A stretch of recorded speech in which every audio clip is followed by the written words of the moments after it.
فرمایا یہ بتاؤ تم پانچوں میں سے پیر کی خدمت کس نے زیادہ کی ہے؟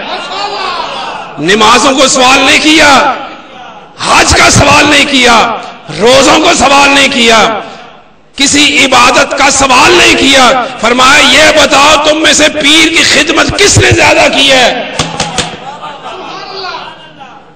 بابا ہے میں نہیں تیرے گوانڈیاں دے بابے دے سیدھے شہی امریکہ بن گیا ہے۔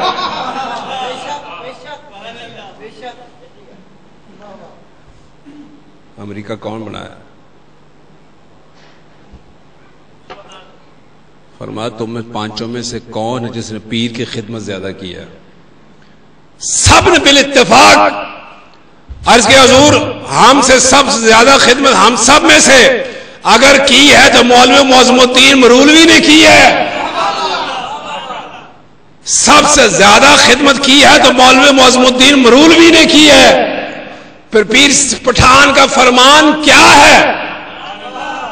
پیر پٹھان کا فرمان کیا ہے؟ آپ نے فرمایا جناب اے دے رتبے کوئی نہیں پہنچ سکتا۔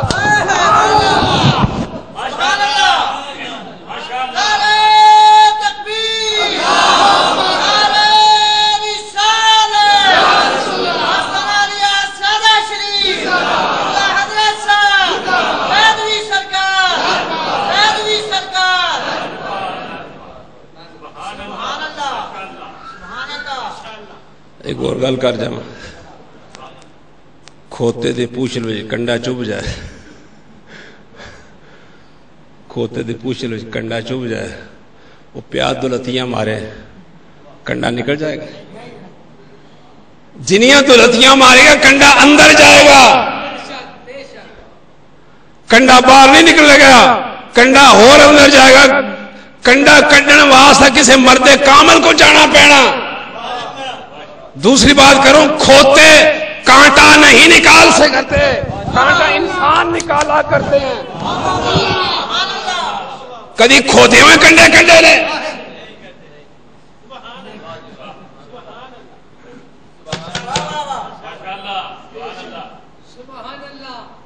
ہائے ہائے ہائے،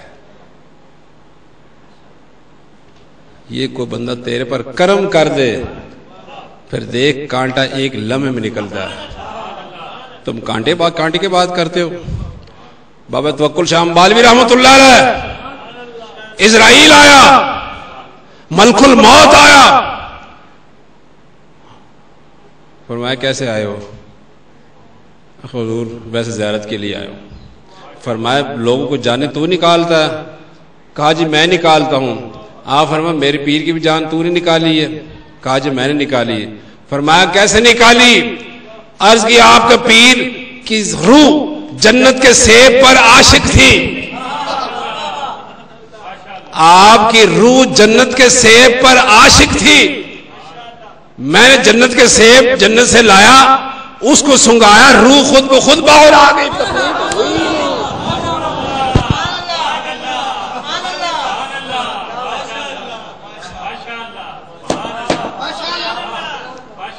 ڈاکٹر یہ یا بدود سے کام نہیں چلتا، تسخیر کے عمل کرنے سے نہیں چلتا، چودھری ہو، تارڑ ہو، سید ہو، کچھ بھی ہو۔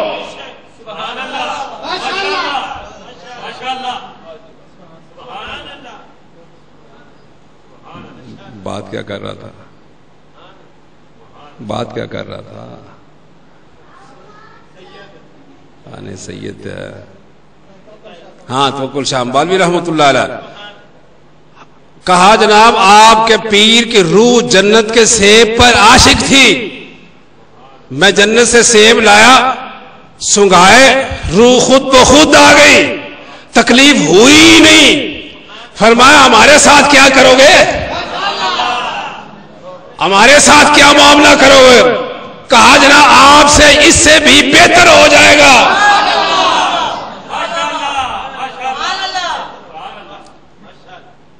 پتا چلا جنت کے جس چیز پر عاشق ہے وہ چیز لائی جائے گی، سنگائی جائے گی، روح خود بخود آ جائے گی۔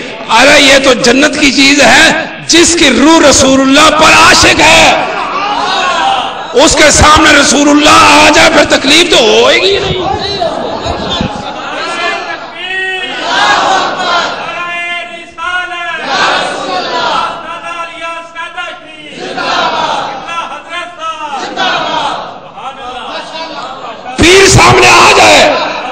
اگر پیر پر عاشق ہے، پیر سامنے آ جائے روح خود بخود باہر آ جائے گی۔ روح سے پوچھا اور پیر آیا تو کیوں آ گئی ہے؟ کہنے لگے پیر کا استقبال نہ کروں؟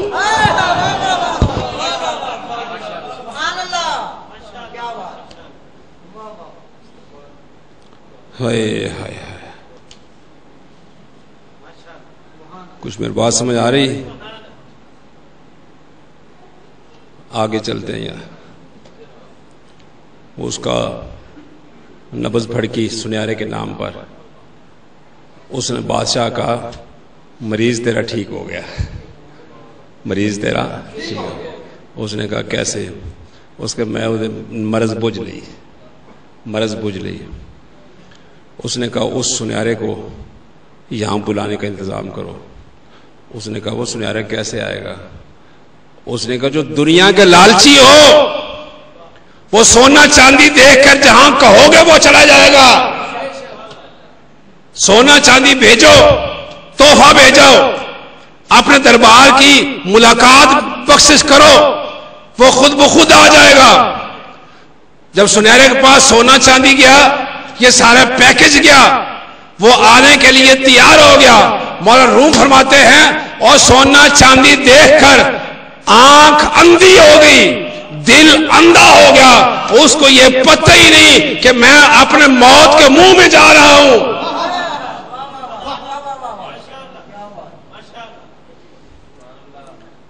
سنیارا آ گیا۔ اب اس حکیم نے بادشاہ سے کہا کم از کم 6 مہینے تک یہ خاتون اس کو دے دو تاکہ یہ اندر کی سارے باتیں آپ کر لے، اپنے حسرت مٹا لے، پھر دیکھ میں کیا کرتا ہوں، میرا کمال دیکھ۔ سنیارا آ گیا۔ وہ خاتون صحت مند ہوتی گئی، کیوں؟ محبوب آ گیا، محبوب آ گیا، وہ صحت مند ہوتی گئی۔ حکیم نے ایک شربت بنایا زہر والا، جو بظاہر میٹھا تھا، اندر اس کے زہر تھا، شوگر کوٹڈ تھا، شوگر کوٹڈ تھا۔ اب شوگر کوٹڈ زہر کو سارے پہچان نہیں سکتے، کوئی پہچان سکتا ہے۔ ہمیں 40 سال ہو گئے یہاں بیان کرتے ہوئے، 120 سال ہو گئے اس ممبر کو آباد ہوئے، ہم یہی فرق بتاتے عمر گزر گئی اور شوگر کوٹڈ دیکھ کر پھر کھانا گولی۔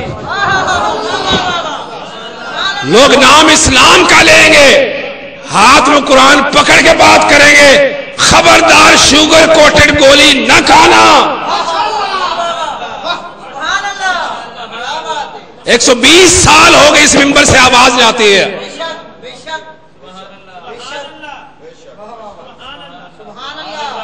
بظاہر میٹھا، اندر زہر ہے۔ اب وہ ہر روز ایک ایک چمچی شربت کی اس کو پلاتا ہے سنیارے کو۔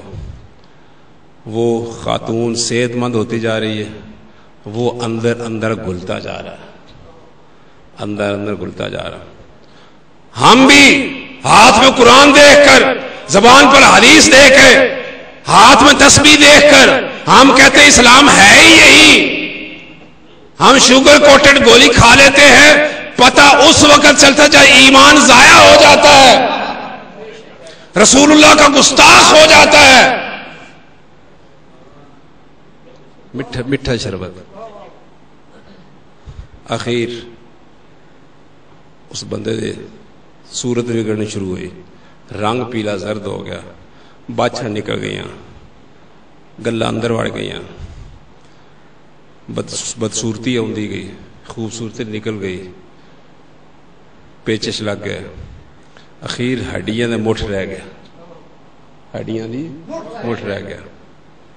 جب ہڈیاں دے مٹھ رہ گئے، وہ خاتون جو اس سے پیار کرتی تھی، اس سے محبت کرتی تھی، اس کے نام پر اس کے نبض پھڑکتی تھی، جب یہ صورت دیکھی اس نے کہا اس کو کہیں جا کے باہر پھینک دو۔ پوچھا کیوں؟ کہا میں یہ میرے لائق نہیں رہی،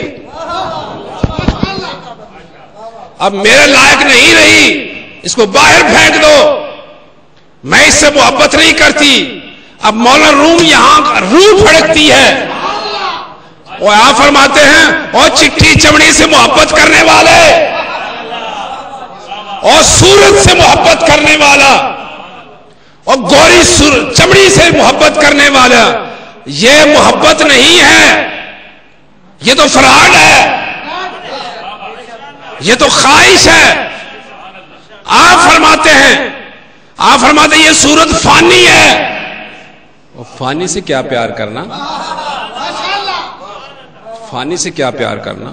تو فانی سے عشق کرتا ہے، اور تو زمین پانڈے سے عشق کرتا ہے، تو پیسے سے عشق کرتا ہے، تو جائیداد سے عشق کرتا ہے، یہ تو فانی ہے۔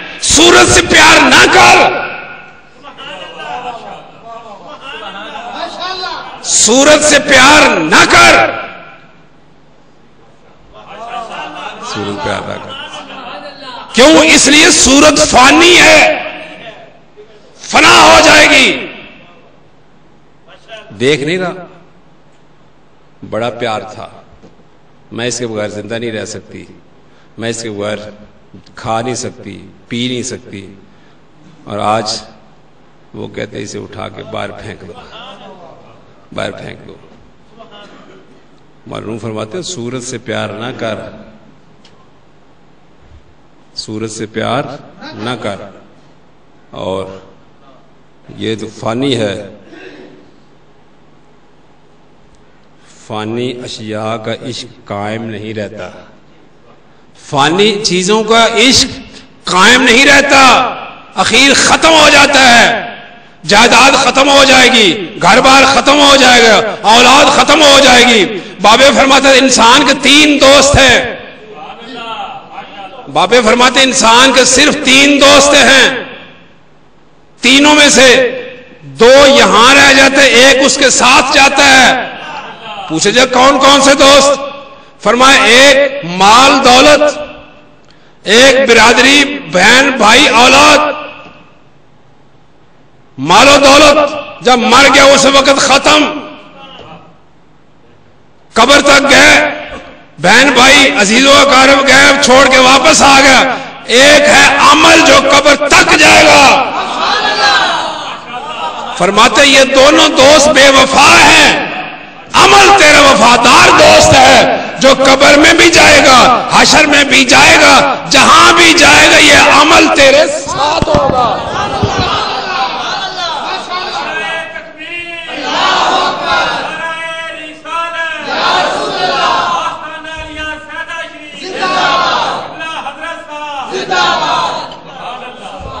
اور عمل بھی بتا دیتا ہوں، باقی سارے عمل مسترد ہو سکتے ہیں، رد ہو سکتے ہیں، جو عمل میں بتا رہا ہوں وہ رد ہونے والا ہی نہیں۔ رب نے فرمایا کونوا مع الصادقین، یہ عمل کر، اچھوں کی سنگت اختیار کر، یہ ایسا عمل ہے جو کبھی رد نہیں ہوگا، بلکہ حدیث پاک ہے جن سے تو محبت کرتا ہے قیامت والے دن تیرا حشر بھی اس جماعت میں ہوگا۔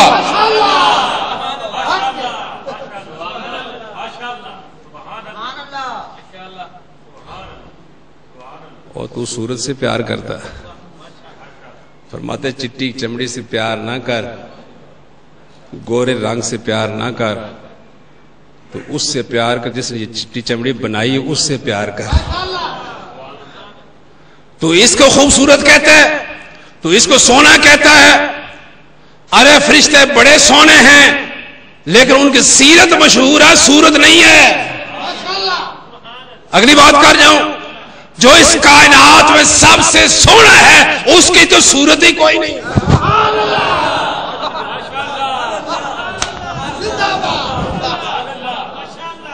اس کائنات میں جو سب سے سونا ہے اس کی تو صورت ہی کوئی نہیں۔ اور تو صورت پہ مرتا ہے، تو صورت پہ مرتا ہے۔ مولانا روم رحمت اللہ علیہ فرماتے ہیں صورت پر عاشق نہ ہو، اس زندہ کا عشق اختیار کر جو سدا رہنے والا ہے،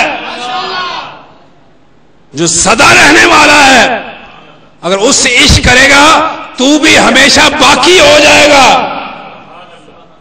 اس صورت کا اعتبار کیا ہے؟ آگے چل کے فرماتے ہیں کہ تو ان کو اپنے پر قیاس کرتا ہے. میں بھی کھاتا ہوں، یہ بھی کھاتے ہیں، یہ بھی پینے کے پابند ہے، میں بھی پینے کے پابند ہوں، میں بھی بیوی کا پابند ہوں، یہ بھی بیوی کے پابند ہیں، لہذا یہ میرے جیسے ہیں، لہذا یہ میرے جیسے ہیں. آپ فرماتے ہیں شیر اور شیل دو لفظ ہیں، لکھنے میں ایک جیسے ہیں. شیر اور شیل لکھنے میں ایک جیسے ہیں، لیکن فرق ہزار کوہاں دا. شیر پھاڑ جاتا ہے، چیر جاتا ہے، شیر خوراک بنتا ہے. زمین آسمان کا فرق ہے. شیر نو ہاتھ لا کے تو ویکھ کو بات ہے کرنے والے. شہد کی مکھی اور ڈیمو بظاہر ایک جیسے ہیں، تقریباً رنگت بھی ملتی ہے، دونوں ایک ہی پھول کا رس چوستے ہیں، ایک ہی پھول کا رس چوستے ہیں، قرآن کا رس چوستے ہیں، حدیث کا رس چوستے ہیں، مذہب کا رس چوستے ہیں، لیکن دونوں میں فرق ہزار کوہوں کا ہے. وہ صرف ڈنگ مارتا ہے، اس میں زہر پیدا ہوتا ہے. شہد کے مکھے میں شفاء للناس.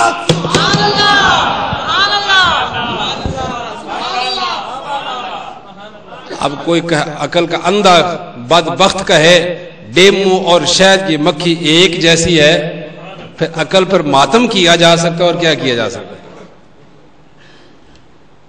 ہرن دو قسم کے ہیں، ایک وہ ہرن جس کے ناف میں نافا ہوتا ہے، کستوری بنتی ہے، ایک دوسرا جس میں کستوری نہیں بنتی.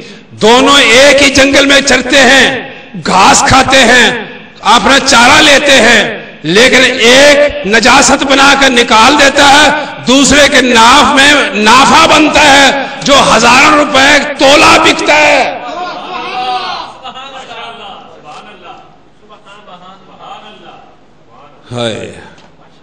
تو کھاتا ہے نجاست بنتی ہے، وہ کھاتا خدا کا نور بنتا ہے.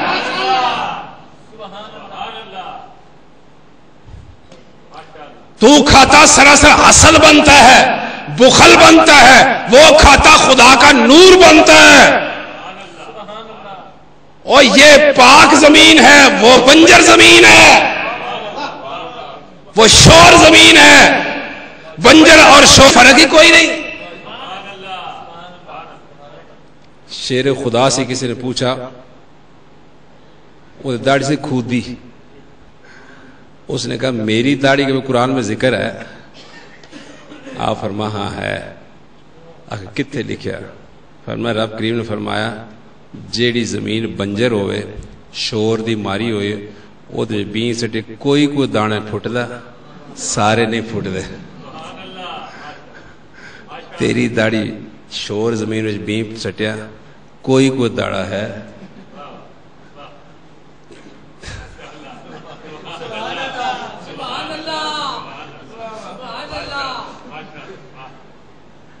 یہ ان کی پاک زمین ہے، تیری میری شور زمین ہے. یہ پاک فرشتے ہیں، ہم بھوت اور درندے ہیں. ایک اور بات کر جاؤں، کھارا پانی اور میٹھا پانی دونوں کی رنگت ایک جیسی ہے، صفائی ایک جیسی ہے. بندہ پینے کے بعد پتہ چلتا کھارا کون سا ہے، میٹھا کون سا ہے. ویسے سامنے آئے فرق نہیں پتہ چلتا. لوگ کہتے ایک جیسا ہے، ارے پی کے دیکھ، پی کے دیکھ. موسیٰ علیہ السلام نے نال جادوگراں دا مقابلہ ہویا اور موسیٰ علیہ السلام سوٹی سٹی وہ سارے سپونگڑے میں کھا گئی. جادوگر آخیا سوٹی سٹ کے یہ کہڑا کام, سوٹی ساڈے کول بھی ہے, سوٹی تو ساڈے کول بھی ہے. انہیں جادوگر سوٹی سٹی. انہیں موسیٰ علیہ السلام دی سوٹی نو اپنے سوٹی نال تشبیہ دیتی کہ یہ بھی ساڈی سوٹی آ رہے. آپ فرماتے ہیں اور موسیٰ کی سوٹی کے پیچھے خدا کا ہاتھ ہے. وہ جادوگر بھول گئے تھے موسیٰ کے سوٹی کے پیچھے خدا کا ہاتھ ہے اور جادوگروں کے سوٹی کے پیچھے خدا کی لعنت ہے. برابر کیسے ہو سکتے ہیں؟ لا یستوی الاعمی والبصیر, اندھا اور دیکھنے والا برابر کیسے ہو سکتا ہے؟ ہائے ہائے ہائے, کچھ میری بات سمجھو.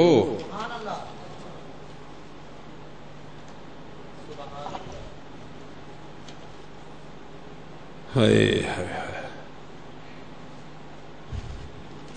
اللہ پاک توانو تو مینو عمل کرنے توفیق عطا فرمائے. سردار نے کیا خوبصورت بات کی تھی, لکھاں کتب خانے پاویں حفظ کریے, لکھاں کتب خانے پاویں حفظ کریے, مرشد باج نے جان پچھان ہوندی, مرشد باج نے جان پچھان ہوندی. عالم علم دے باجوں انج جاپدا ہے, عالم علم دے باجوں انج جاپدا ہے جویں تیر تو بنا کمان ہوندی. تن من وار دیوے جیڑا پیر تو اچھی اس مرید دی اچھی اس مرید دی شان ہوندی. او دے پیراں نو سردار چومن, او دے پیراں نو سردار چومن. میں رات بابے سے بات کر رہا تھا, لوگ تو کہتے ہیں نوشد صاحب کے پاس جائیں وہاں دھمال پڑتی ہے, ڈھول پڑتی ہے, ہر غیر شرعی کام ہوتا ہے. میں نے کہا ہوتا ہوگا, ان کا اپنا رنگ ہے, لیکن ایک بات تو ہے نا, سپریم کورٹ کا جسٹس ہو, سپریم کورٹ کا جسٹس ہو, جج ہو, پڑھا لکھا ہو, لوگوں کی قسمت کے فیصلے کرے, ننگے پاؤں وہاں آئے, ننگے پاؤں آ کے وہاں دمال ڈالے. آخر نوشد صاحب کے رنگ میں کوئی تو رنگ ہے.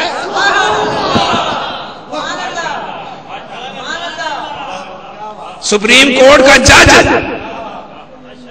ننگے پاؤں لنگر میں پکائے اور دمال بھی ڈالے. دمال ڈالنا کوئی معمولی بات نہیں ہے. میں نہیں ڈال سکتا, اگر میں ڈالوں گا مجھے آس پاس کا خطرہ رہے گا, ڈاکٹر کیا کہے گا, سیدہ شریف والے کیا, اور میں نے صرف دمال دیکھی تو فتوے لگے, کرنے سے کیا ہوگا؟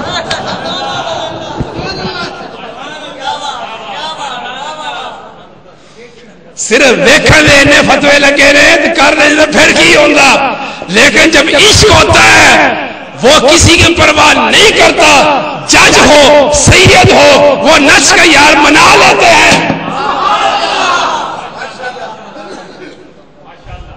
اور بلے شاہ نے کیا سر نچ کا یار منا لینے پر لوگ کی اکڑ پیڑی کنجری ہے.